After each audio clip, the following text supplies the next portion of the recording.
the Houthis have taken these 25 crew members, none of whom are Israeli. We're going to have to see, are they going to release them? Is this going to become a new risk on that waterway? And if so, I think it'll, once you can't move goods around the world, that's a bigger threat to the world economy. And we'll have to see how the international community responds. The Israeli ambassador to the United States, Michael Herzog, has said that his country is hopeful that a significant number of hostages taken by Hamas to Gaza could be freed in the coming days. Now, Hamas seized about 240 people during the deadly cross-border attacks on Israel on the 7th of October. And in a separate development, the Palestinian Red Crescent has evacuated 31 premature babies from Gaza's main hospital. Israeli troops are continuing to search for what they say is an underground Hamas command centre at Al-Shifa Hospital. That has been denied by Hamas.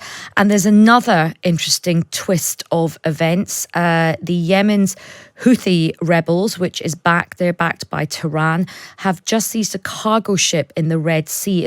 Israel's Prime Minister Benjamin Netanyahu has condemned this. He has described this as an Iranian attack on an international ship. So look, there's a lot going on, and to help us dissect that is Arieh Kovler, who is a writer and political analyst based in Jerusalem. Arieh, welcome to the show. Good afternoon. Look, let's start with this plan of releasing hostages. A lot of speculation on social media. The Washington Post has written about this as well. What have you heard, and what could the plan entail? Well, look, there seems to be a bit of optimism. This plan has been floating around now for about a week, but it seems like there's a bit more momentum behind it. And it seems like it would involve the release of mostly women and children, particularly, but also mothers and children of the same families, by Hamas in return for a 3 to 5 day, the precise details are still a bit unclear, a ceasefire. And in that period, there would be more fuel allowed into Gaza. And also Israel would release certain Palestinian security prisoners, people accused of terrorism, including women, teenagers, and also perhaps some men. The precise details are still being hammered out. Are we talking about 50, 70 hostages? Israel at one point was demanding that children wouldn't be sent out without their mothers, or mothers without their children, or Hamas held both, that you send them both out together. But it sounds like there's some optimism. But it's Israel that's been the most tight-lipped about this at the moment. And you're absolutely right. We've heard snippets coming from negotiators in Qatar, and of course we've heard this from Herzog.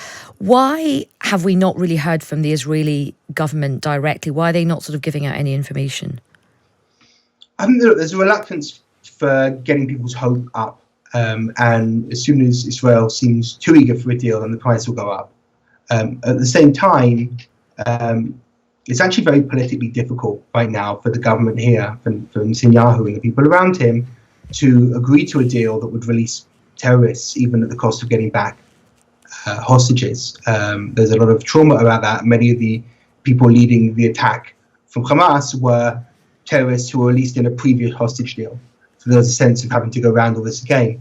And Netanyahu is in a very weak political position and is sort of keeping his head down, frankly, not really saying anything concrete. And there's just a sense that maybe he hasn't decided yet.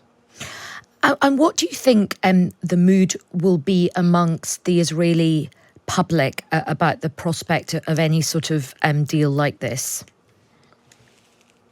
I think there'll be a lot of conflict, honestly. In the past, Israel has released very large numbers of security prisoners and terrorists. When Gilad Shalit, Hamas hostage, was returned for more than 1,000.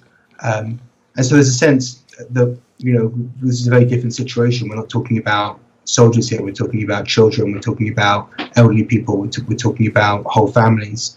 So I think there is an eagerness and a willingness and understanding that there is a price to pay. At the same time, I think there will be those on the right who feel that any kind of price is negotiating with terrorists, and that is something that shouldn't be done. And it's a genuine sense of conflict, a hope, a joy, combined with a kind of fear that this just encourages this sort of thing in the future. And what do we know, Arieh, about the role that Qatar is playing in the mediation process? Well, Qatar seems to be a key player here around this big deal. It may have been their proposal in the first instance, actually, working with the United States closely. Qatar is very close to Hamas, bluntly. The Hamas leadership kind of hangs out there. And it obviously has slightly different interests to Hamas in this. But on the one hand, they want to be the broker for their own international image and their international relations. On the other hand, they're not entirely not a party to this. So they're kind of wearing two different hats here. At the same time, Israel has very much reined in its criticism of Qatar in the last couple of weeks, seeing how they're taking a critical role in this. So that's a big sign. And also, I mean, we've heard this statement from Michael Herzog, who is the Israeli ambassador to the United States. We know that a few weeks ago, Antony Blinken made a big trip to Israel, but also met with leaders of the big sort of Arab neighbouring countries as well.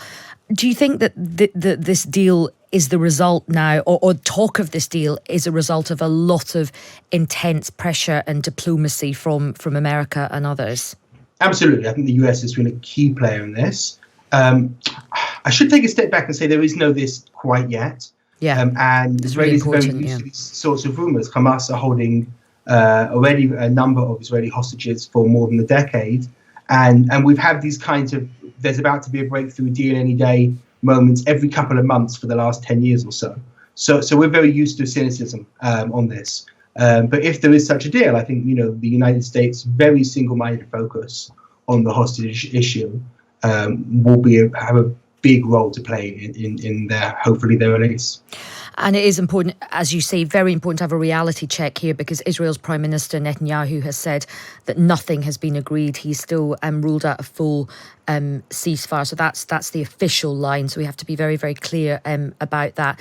And Ari, just wanted to get your views as well. This sort of breaking news this afternoon about this cargo ship that has apparently been seized by Houthi rebels. And what do you read into that? Is this a signal that this is potentially bleeding into a bigger conflict in the region? Do you think Iran is behind this? Well, Houthis they may not have started out as a true Iranian proxy, but they've certainly become one in the last couple of years. And they've actually been firing rockets at Israel throughout this conflict from pretty early on, including some that have impacted and caused damage. This is obviously an escalation. The ship that is seized is owned by the company that owns it is based in the Isle of Man, so there's a UK connection there, and they were coming from Turkey to India. There is some sort of vague ownership of an Israeli businessman somewhere, and shipping is all very complicated. But this isn't an Israeli ship that's being seized, and to start seizing international traffic in international waters, that is a big escalation. It puts us into the world of piracy. It takes us out of the kind of standard rules of international diplomacy and warfare. And the Houthis have taken these 25 crew members, none of whom are Israeli. We're going to have to see how they're going to release them. Is this going to become a new risk on that waterway? And if so, I think it'll, once you can't move goods around the world, that's a bigger threat to the world economy. And we'll have to see how the international community responds.